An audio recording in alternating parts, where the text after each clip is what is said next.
The jobs report released last Friday showed the unemployment rate at a record low of 3.5%, but the stock market declined almost 3% on the news, and the Nasdaq of tech-related companies dropped almost 4%, erasing the entire week's gain. Why is low unemployment, which is a good thing, causing such a dramatically negative response in the markets? Well, while the record low figure does indicate that the economy is strong, it also gives us a clue about something that could be detrimental to stocks and the property market. Today, I'm going to be talking about the unemployment rate and its role in the economic machine, as well as why it could be showing us that there's a lot more pain to come in the property market, particularly in Australia. This video is sponsored by Sharesight, a comprehensive portfolio tracking tool that automatically tracks the performance of your investments so you can say goodbye to Excel spreadsheets forever. Use my referral link in the description below or head directly to sharesight.com/Hamish Hodder to try Sharesight for free or receive 4 months of a yearly subscription. The unemployment rate is the most commonly used indicator to measure the conditions of the labor market.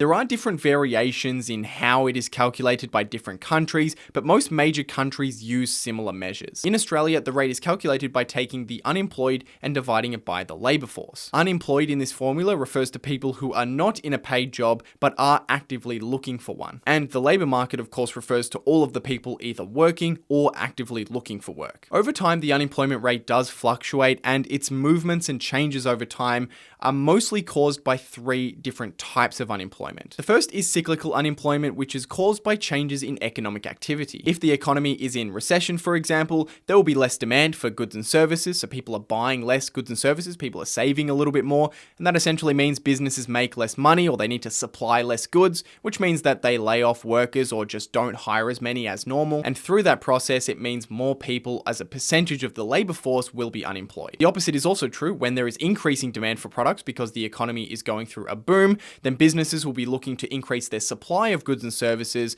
and one way that they will do that is by hiring more employees to help them in their businesses, and that ultimately reduces the unemployment rate. Secondly, there is structural unemployment, which occurs when there's a mismatch between the workforce skills and jobs available, and this is primarily caused by innovation and technological advancement. One of the best examples of this at the moment is the innovations and technological advancements going on in relation to artificial intelligence. So as AI continues to improve, more and more jobs will be automated away. So jobs for things like cashiers or warehouse workers, some of these jobs will be going away and replaced by artificial intelligence. And that means that there will be, those people will be out of work, or there'll be more unemployed people who have those particular skills. And there'll actually be job openings for a completely different set of skills, people who are data scientists or software engineers.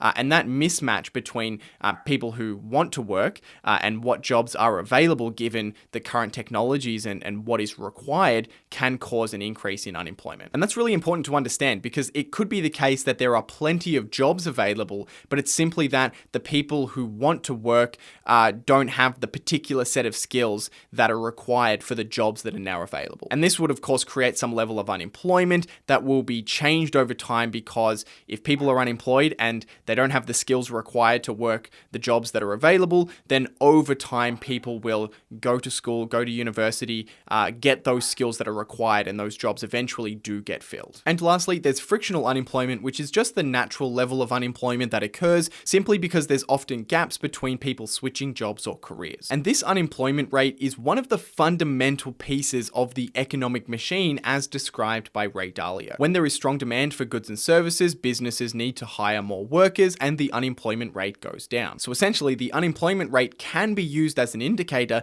to see how hot the economy is running. And if you have record unemployment like we have right now, then it's an indication that the economy is running extremely hot. Essentially, that the demand for goods and services is far exceeding the supply, and that's driving businesses to hire the most workers they've hired in many, many years. And I'm sure we all know what happens when demand far exceeds supply. We get inflation. When the amount of spending and incomes grow faster than the production of goods, prices rise. When prices rise, we call this inflation. The jobs report from the US last week reported a 3.5% headline unemployment rate, which was lower than the 3.7% expected. This means that even more people were employed than markets expected. The report also showed that 263,000 jobs were added in September, lower than the 275,000 expected, but still a significant increase. And that puts US unemployment now at the lowest point since December 2019, which was right before the pandemic, and before that, it's the lowest rate since 1969. And in Australia, the story is very similar. The unemployment rate increased in August, but only to 3.5%. And again, this was the lowest rate since the early 70s. So for both the US and Australia, the last time unemployment was this low, they were entering the highest period of inflation on record. And that isn't a coincidence. Record low unemployment tells us that businesses are hiring a lot of employees, and they would only be doing that if demand was far exceeding supply, which has been contributing to the high inflation that we've seen so far. But we've already known this. We've already seen inflation explode over the past 12 to 18 months. So why is the market reacting now? Well, the fact that the unemployment rate is still at a record low tells us that the Federal Reserve's efforts to raise interest rates to curb demand have been so far unsuccessful. And that means that more interest rate increases are likely needed in order to slow down consumer demand, which then slows down business activity, so they're generating less revenue. That then leads to a higher unemployment rate because those businesses don't need as many employees anymore, and then ultimately driving down inflation. So in simple terms, the markets are currently using the unemployment rate as a leading indicator as to whether the current interest rate increases are working against inflation. And since the unemployment rate is at a record low, the markets think that this is an indication that more interest rate rises are going to be coming. So what does this have to do with the housing market? Well, as I explained in last week's video, if inflation continues to surge, then central banks will continue to raise interest rates. And if they do that, it will have, of course, a direct impact on mortgage rates and mortgage payments, and then ultimately house prices. And while rising interest rates is not something that anybody really wants, unfortunately, the alternative is a lot worse.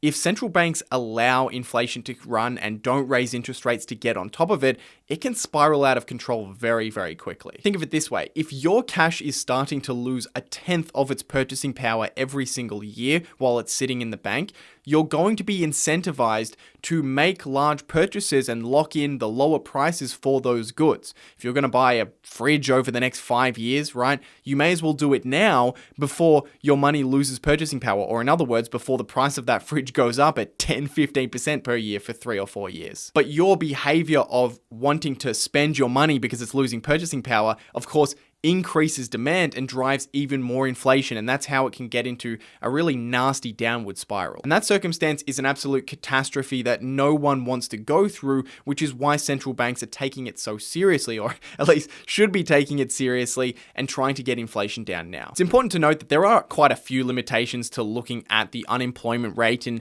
most people won't look at it in isolation as drawing any kind of data from it, and there's a couple of reasons why. Firstly, it doesn't include what you might call discouraged workers. These are people who are no longer actively looking for work, but it's not because they don't want to work. It's simply because they were actively looking for a while and then now they've given up. Those people would not be counted as unemployed. If you include these kinds of people, which the US calls the U6 unemployment figure, then their rate is 6.7%, which is higher than the headline figure, but much lower than it's been in decades. And in Australia, we also record what's called an underemployment figure, which includes people who are working but want to work more hours.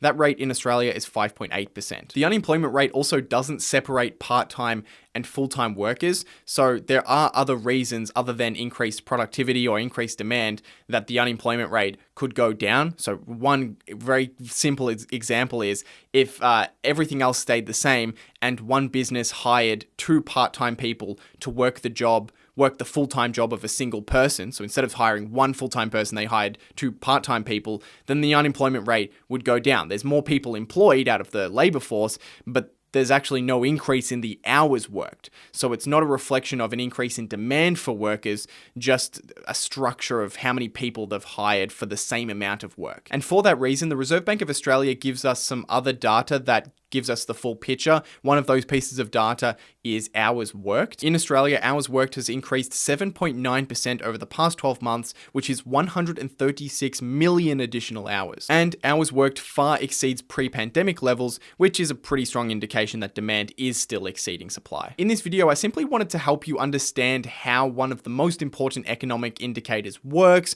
and why markets sometimes react in counterintuitive ways to what seems like good news. But ultimately, when you're investing in the stock market or the property market, you shouldn't let any of these indicators influence your investment decisions. And the reason for that is we have no idea what inflation or interest rates or any of these things are going to look like over the next 5 years. There's far too many factors that influence them, so while it's important to understand the mechanics of how the economy works, when it comes to your investments, keep a long-term perspective and just stay the course. This video is sponsored by Sharesight, a comprehensive portfolio tracking tool that automatically tracks the performance of your investments so you can say goodbye to Excel spreadsheets forever. Unlike data provided by most brokers, Sharesight considers the impact of capital gains, dividends, brokerage fees, and currency fluctuations when calculating returns, which gives you a complete picture of your portfolio's performance. Sharesight tracks shares and ETFs across 40 different stock exchanges, 100 currencies, commodities, and even cryptocurrencies and unlisted investments such as private equity.